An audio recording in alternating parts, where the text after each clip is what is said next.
Di dalam rumah yang seberapa luas ini, tinggal seorang pria yang tak lagi muda. Meski wajahnya telah terkikis usia, namun sorot matanya masih terlihat tajam. Tak ada yang menduga pria renta berusia 75 tahun ini memiliki masa muda yang kelam.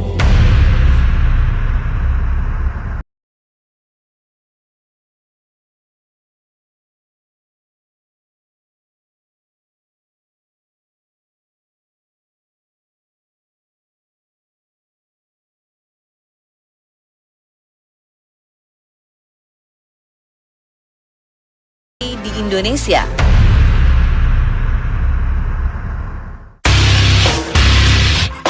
Iwan telah akrab dengan kekerasan sejak masih sekolah. Dia telah 3 kali masuk penjara anak di Tangerang, Banten karena membunuh. Biasanya ia mendapat pesanan dari orang-orang kaya untuk membunuh saingan bisnis mereka. Putra dari Macan Kemayoran ini telah menghabisi 7 nyawa semasa hidupnya. Iwan memang tak memiliki kemampuan silat seperti sang ayah, namun ia sangat cermat, cerdas, dan bengis.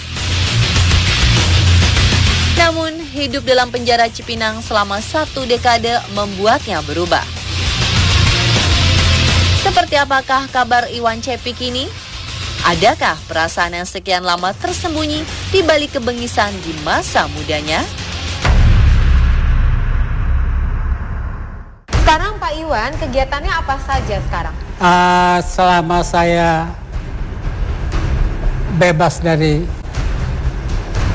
penjara, Ya. saya bikin satu organisasi Macan Kemayoran. Bapak sebelumnya adalah tentara. Betul. Tentara. Berapa lama jadi tentara sebelum menjadi pembunuh bayaran? 8 tahun. Apa alasan Bapak keluar dari tentara? Kalau keluar saya memang lupa dengan kedisiplinan saya. Bapak melakukan pekerjaan apa sih? Sampai Bapak di penjara itu pekerjaannya apa? Ya, saya dibayar. Untuk? Dibayar untuk membunuh. Kenapa mau terima? Sebenarnya sih saya tidak bisa bilang kata saya pembunuh bayaran. Hanya kawan-kawan aja kalau saya disuruh, Wan ini ada perintah, mau nggak lo Wan? Ini baik. Saya nggak menunjukkan bahwa lo kalau apa-apa bisa buat sebagai pembunuh bayaran. Tidak. Enggak publikasi ya. Ya. Pada saat ngebunuh atau menembak seseorang, apa yang Bapak pikirkan pada detik itu sebelum menghabisi nyawanya? Kita kan taunya sekarang melihat bayaran. Ya. Jadi apa yang saya pikirkan sudah tidak saya pikirkan lagi. Berapa banyak orang yang pernah Bapak bunuh? Ya, saya juga kapok cerita karena kita terlalu banyak ya kan. Terlalu banyak ya? Saya udah nggak mau sebenarnya mengungkap lagi. Karena ini yang saya kerjakan ini bukannya mencuri, bukan apa, nyawa orang yang saya. Iya. Selalu kan terbayang. Terbayang ya? Ya, Terbayangnya seperti apa? itu dia setelah saya mulai menyadarkan diri saya, itulah yang terjadi beban pada saya. Nangis saya. Apa orang yang tidak bersalah hanya segelintir ujung dari kesenangan aja saya lewatkan nyawa manusia aja. Saya kan bukannya Tuhan. Itu karena itu. Yang paling teringat sama Bapak, membuat Bapak paling sedih adalah pada saat yang mana? Ini terakhir. Yang terakhir? Iya. Kenapa? Karena ini perempuan. Perasaan saya ada, tidak teganya tuh ada. Kenapa? Setelah penyesalan saya sampai sekarang, perempuan yang saya. Perempuan yang Bapak bunuh. Kalau laki-laki sih biasa ya kan. Berapa honor Bapak pada waktu itu untuk sekali membunuh? Angkanya berapa kira-kira? 5 juta? Itu waktu 10? kalau masih di sana tuh masih 2 jutaan. Nah, kalau yang terakhir ini saya besar, Berapa? sampai 25 juta. Honor yang didapat banyak kan? Uangnya biasanya untuk apa? Ya, saya tadi cerita. Semasih muda saya kan hura-hura. Karena kepremanan saya juga nggak mau dipanggil preman. Preman rata-rata hura-hura, bukan menghidupkan pada yang punya istri, nggak dihidupkan. Dia hura-hura kepada Preman tuh nggak sampai sekarang juga namanya penjahat. Itu nggak ada cerita untuk menghidupkan keluarganya. Bagaimana agen menghubungi Bapak untuk Bapak melakukan tugasnya? HP belum ada. Ya, Paling kan telepon ya, ini aja rumah. ya. Jadi saya sering datang, ya kan. Jadi seperti kayak berapa hari sekali saya datang. Ke agen itu. Iya. Bisa ceritain nggak bagaimana proses dan strategi Bapak pada saat mau membunuh seseorang? Itu ada satu perjanjian saya. Ya, Kalau saudara menyuruh saya, di lapangan urusan saya. ya, Nggak usah diatur. ya, Hanya saya bisa tempatnya ada di sini orangnya. ya. Selalu jalannya. Makanya saya survei. Survei. Saya nggak bisa mendadak harus bunuh, saya nggak mau. Saya mesti survei. Surveinya berapa lama? Ya nggak tentu juga. Ada seminggu atau apa. Apa yang ingin Bapak ketahui dari survei itu? Ya kondisi dia waktu di tempat ini kan kita mencari peluang yang bagus. Berapa puluh orang Bapak bunuh? Jangan cerita lagi semua. Jadi apa ya?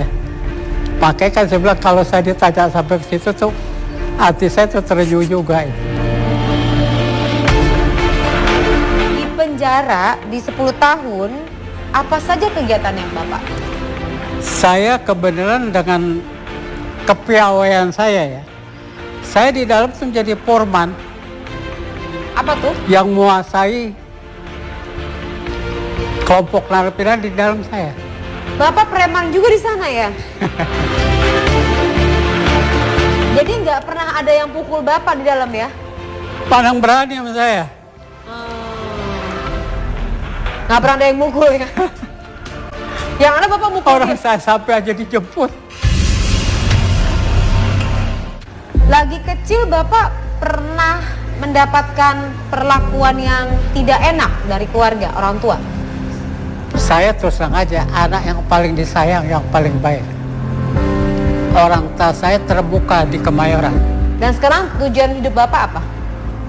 Yang sekarang, apa yang harapan? Ke akhirat yang saya harapkan. Itu yang saya tahu kan. Apakah bisa saya bertobat ini ada ampunan yang saya serahkan pada Allah. Saya kan bukan Allah, bukan bisa mencabut nyawa orang. Ini yang jadi pesan.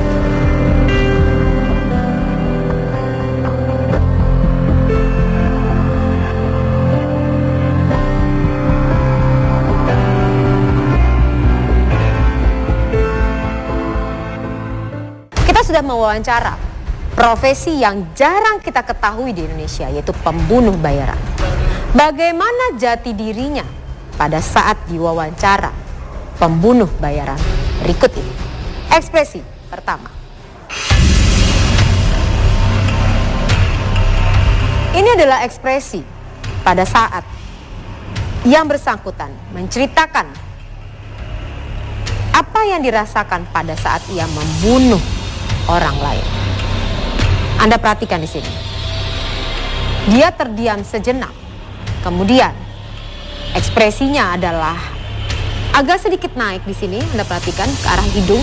Ini menggambarkan ada kejijian terhadap cerita yang dia sampaikan. Kemudian kalau Anda perhatikan ada kerutan di tengah seperti ini. menggambarkan ada kemarahan. Kombinasi wajah yang diperlihatkan pada saat melihat korban, jijik dan marah.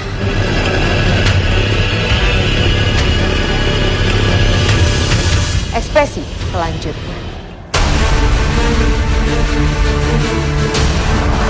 Ini adalah ekspresi pada saat yang bersangkutan mengatakan ia paling menyesal membunuh korbannya karena perempuan. Perhatikan tangannya. Ia menunjuk ke arah jantungnya. Anda tahu, segala sesuatu pada saat kita bicara, gerakan tubuh kita akan memberitahukan informasi yang sesungguhnya mengenai perasaan kita dibanding ucapan kita. Ia menyentuh bagian jantungnya, menggambarkan bahwa ia sangat menyesal. Dan tatapan mata menuju ke arah bawah. Pengalaman emosional yang luar biasa yang ia rasakan. Karena ia melakukan terhadap kaum yang paling lemah, yaitu perempuan. Dengan membunuhnya pada saat ia hidup. Ekspresi selanjutnya. Inilah ekspresi pada saat ia mengatakan bahwa tujuan hidupnya saat ini adalah berharap ampunan dari Allah. Pada saat dia berharap ampunan, Anda perhatikan ada penurunan di alisnya. Kalau orang dalam kondisi sedih, maka ini yang diperlihatkan. Kemudian Anda perhatikan ada turun mulutnya. Kesedihan digambarkan dari mulut dan mata seseorang. Kemudian tatapan mata ke arah bawah. Pengalaman emosional, kesedihan dan malu. Ini yang tunjukkan. Artinya ia merasa sedih, ia merasa malu terhadap Allah. Karena ia melakukan tindakan yang tidak semestinya ia lakukan. Yang ia rasakan adalah merasa dirinya serendah-rendahnya di mata Allah. Dan saat dia berbicara, matanya pun berkaca-kaca. Artinya ia merasakan kesedihan yang luar biasa pada waktu ia menceritakan untuk memohon ampunan dari Allah. Ekspresi selanjutnya. Ini adalah ekspresi pada saat yang bersangkutan mengatakan saat di penjara ia menguasai penjara. Ini adalah kalimatnya. Saya yang menguasai penjara pada waktu itu. Perhatikan. Wajahnya tertawa, full, ada kerutan. Artinya ia bahagia. Dan perhatikan bahwa ia bangga dari gerakan tubuhnya mengangkat. Dan rileks. Artinya dia menikmati kondisi di mana ia diperlakukan sebagai tokoh yang dihormati di penjara tersebut. Ekspresi selanjutnya.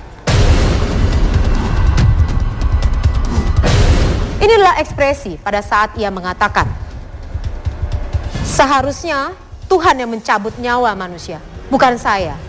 Pada saat ia mengatakan bahwa bukan saya, inilah ekspresi yang ditunjukkan. Perhatikan, ia memegang kursi di sini, ada ketakutan di situ.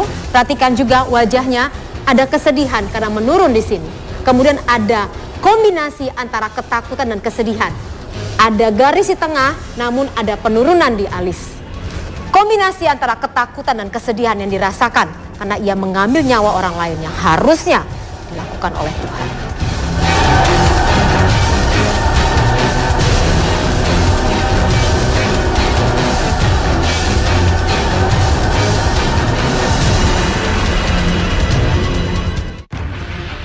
Apakah yang akan saya ungkap berikutnya? Saksikan terus On The Spot Reveal.